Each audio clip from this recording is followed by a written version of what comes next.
जय श्री कृष्णा। आपका दीक्षिखा के चैनल में स्वागत है।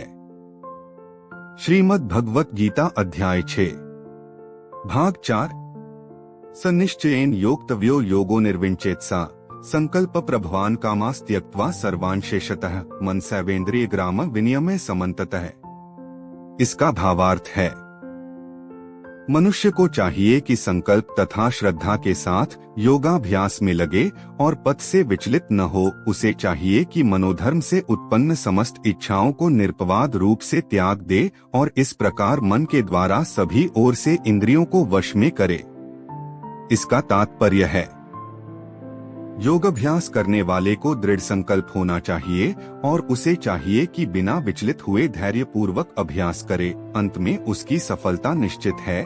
उसे यह सोचकर बड़े ही धैर्य से इस मार्ग का अनुसरण करना चाहिए और यदि सफलता मिलने में विलंब हो रहा हो तो निरुत्साहित नहीं होना चाहिए।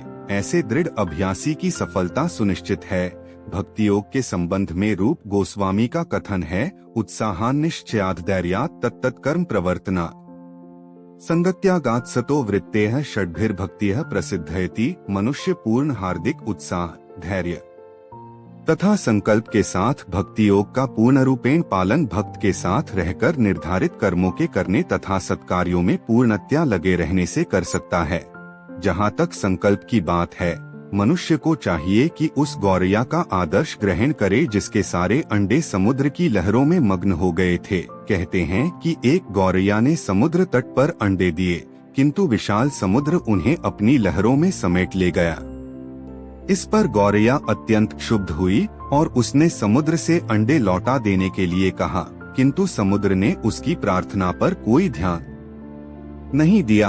अतः उसने समुद्र को सुखा डालने की ठान ली। वह अपनी नन्ही सी चोंच से पानी उलीचने लगी। सभी उसके इस असंभव संकल्प का उपहास करने लगे। उसके इस कार्य की सर्वत्र चर्चा चलने लगी तो अंत में भगवान विष्णु के विराट वाहन पक्षीराज गरुड़ ने यह बात सुनी। उन्हें अपनी इस नन्ही पक्षी बहन पर दया आई और वे गौरैया से मिलने आए। गरुड़ उस नन्ही गौरैया के निश्चय से बहुत प्रसन्न हुए और उन्होंने उसकी सहायता करने का वचन दिया। गरुड़ ने तुरंत समुद्र से कहा कि वह उसके अंडे लौटा दे, नहीं तो उसे स्वयं आगे आना पड़ेगा। इससे समुद्र भयभीत हुआ और उसने अंडे लौटा दिए। वह गौरैया गरुड़ की कृपा से सुखी हो गई। इसी प्रकार योग, विशेषतया कृष्ण भावनामृत में भक्ति योग, अत्यंत दुष्कर प्रतीत हो सकता है, किंतु जो कोई संकल्प के साथ नियमों का पालन करता है, भगवान निश्चित रूप से उसकी सहायता करते हैं, क्योंकि जो अपनी सहायता आप करते हैं, भगवान उनकी सहायता करते हैं। शनैः शनैरुपरमेत बुद्धया धृतिगृहीत्या आत्मसंस्था मनः कृत्वा न किंचिदपि चिंतेत। इसका भावार्थ है, धीरे धीरे क्रमशः पूर्ण विश्वासपूर्वक बुद्धि के द्वारा समाधि में स्थित होना चाहिए और इस प्रकार मन को आत्मा में ही स्थित करना चाहिए तथा अन्य कुछ भी नहीं सोचना चाहिए। इसका तात्पर्य है, समुचित विश्वास तथा बुद्धि के द्वारा मनुष्य को धीरे धीरे सारे इंद्रिय कर्म करने बंद कर देना चाहिए।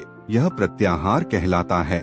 मन को विश्वास, ध्यान तथा इंद्रिय निवृत्ति द्वारा वश में करते हुए समाधि में स्थिर करना चाहिए। उस समय देहात्म बुद्धि में अनुरक्त होने की कोई संभावना नहीं रह जाती। दूसरे शब्दों में, जब तक इस शरीर का अस्तित्व है तब तक मनुष्य पदार्थ में लगा रहता है, किंतु उसे इंद्रिय तृप्ति के विषय में नहीं सोचना चाहिए। उसे परमात्मा के आनंद के अतिरिक्त किसी अन्य आनंद का चिंतन नहीं करना चाहिए। कृष्ण भावनामृत का अभ्यास करने से यह अवस्था सहज ही प्राप्त की जा सकती है। यतो यतो निश्चलति मनश्चंचलम स्थिरम ततस्ततो नियमैतात्मन्येव वशन्नयेत्। इसका भावार्थ है, मन अपनी चंचलता तथा अस्थिरता के कारण जहाँ कहीं भी विचरण करता हो, मनुष्य को चाहिए कि उसे वहाँ से खींचे और अपने वश में लाए। इसका तात्पर्य है, मन स्वभाव से चंचल और अस्थिर है, किंतु स्वरूप सिद्ध योगी को मन को वश में लाना होता है। उस पर मन का अधिकार नहीं होना चाहिए। जो मन को तथा इंद्रियों को भी वश में रखता है, वह गोस्वामी या स्वामी कहलाता है, और जो मन के वशीभूत होता है वह गोदास अर्थात इंद्रियों का सेवक कहलाता है। गोस्वामी इंद्रिय सुख के मानक से भिज्ञ होता है।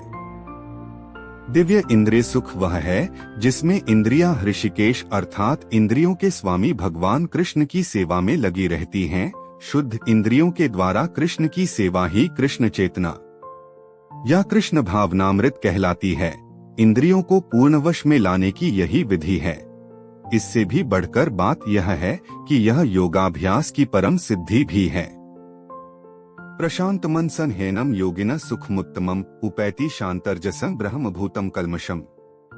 इसका भावार्थ है, जिस योगी का मन मुझ में स्थिर रहता है वह निश्चय ही दिव्य सुख की सर्वोच्च सिद्धि प्राप्त करता है।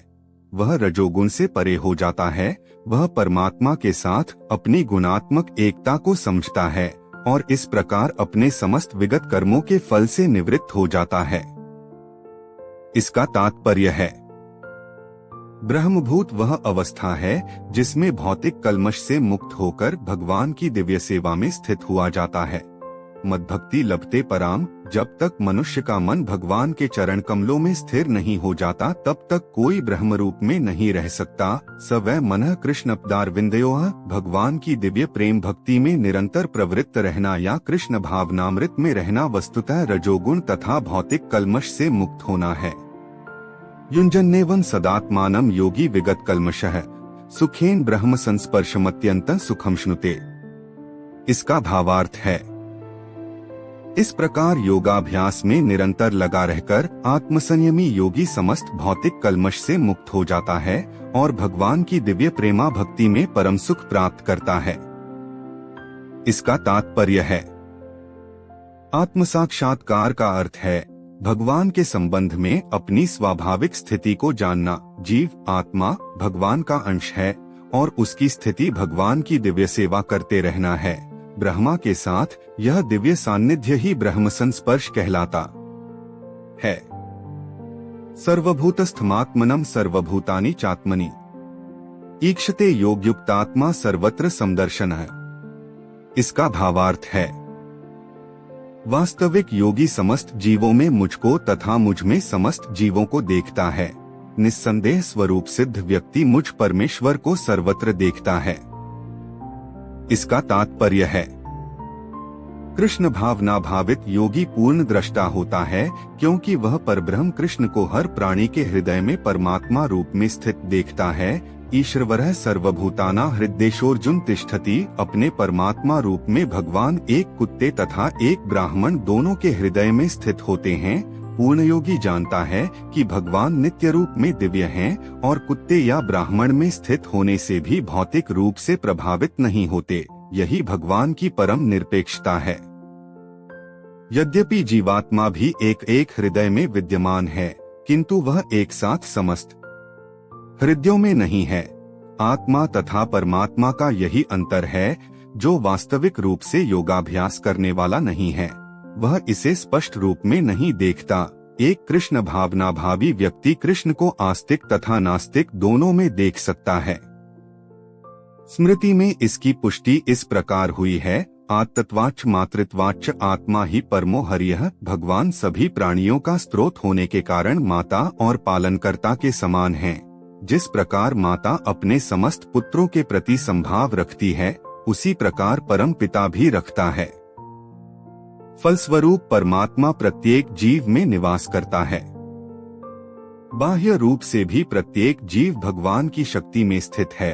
जैसा कि 7वें अध्याय में बताया जाएगा, भगवान की दो मुख्य शक्तियां हैं, परा तथा अपरा।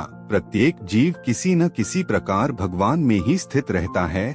योगी समदर्शी है क्योंकि वह देखता है कि सारे जीव अपने अपने कर्मफल के इच्छे अनुसार विभिन्न स्थितियों में रहकर भगवान के दास होते हैं।